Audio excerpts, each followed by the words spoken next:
Hello viewers, আশা করি আপনারা সবাই খুবই ভালো আছেন। আজকে ছোট বড় সবার প্রিয় চাউমিন রেসিপি নিয়ে হাজির হয়েছি। এই চাউমিন সবজি ও ডিম দিয়ে বানানো হয়। তো প্রথমে আমি সবজিগুলো কেটে নিয়েছি। এখানে আমি ঘরে থাকা শীতকালীন সবজিগুলোই ব্যবহার করেছি।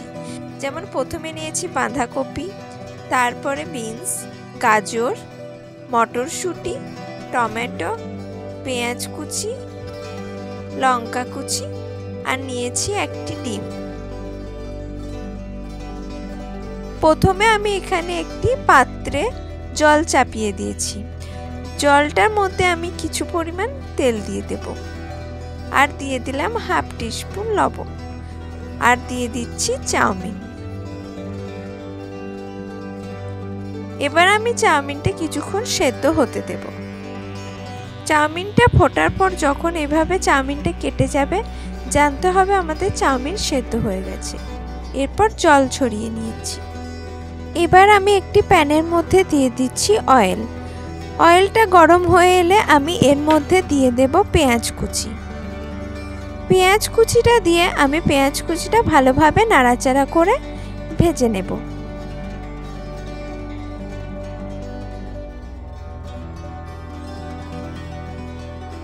পেঁয়াজটা আমি বেশি ভাজবো না, হালকা ভাজার পরে আমি এর মধ্যে দিয়ে দিচ্ছি সমস্ত সবজি।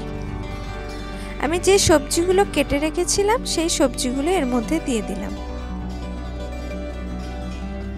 দিয়ে আমি ভালোভাবে সবজিগুলোকে ভেজে নিচ্ছি, কারণ সবজিগুলো ভালোভাবে একটু না ভাজলে সবজিগুলো থেকে কাঁচা গন্ধটা যাবে না, আর তাহলে খেতে ভালো লাগবে না। সবজিগুলো ভাজা ভাজা হয়ে এলে আমি সবজিগুলো একটু সাইড করে আবার এর মধ্যে দিয়ে দিচ্ছি অয়েল, আর দিয়ে দেব একটি ডিম। ডিমটা আমি ভালো করে ফেটিয়ে নিচ্ছি। ডিমটা ভালোভাবে ফেটিয়ে নিয়ে আমি এই সবজিগুলোর সাথে ডিমটা মিক্সড করে দিচ্ছি। এবার আমি এর মধ্যে দেব স্বাদ মতো লবণ, হাফ টেবিল স্পুন লঙ্কা গুঁড়ো, জিরে গুঁড়ো, হলুদ গুঁড়ো। মশলাগুলো আমি সবজির সাথে ভালোভাবে নাড়াচাড়া করে মিক্সড করতে থাকবো। এরপর আমি দিয়ে দেব জল ছড়িয়ে রাখা চাউমিন। চাউমিনটা সবজিগুলো আর ডিমগুলো মশলার সাথে ভালোভাবে মিক্সড করে নাড়াচাড়া করে ভেজে নিতে হবে।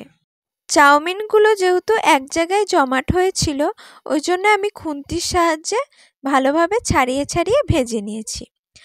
আমাদের এই সবজি এগ চাউমিন একদম রেডি হয়ে গেছে। দেখুন, দেখতেও কত সুন্দর হয়েছে, আর খেতেও কিন্তু খুবই সুস্বাদু।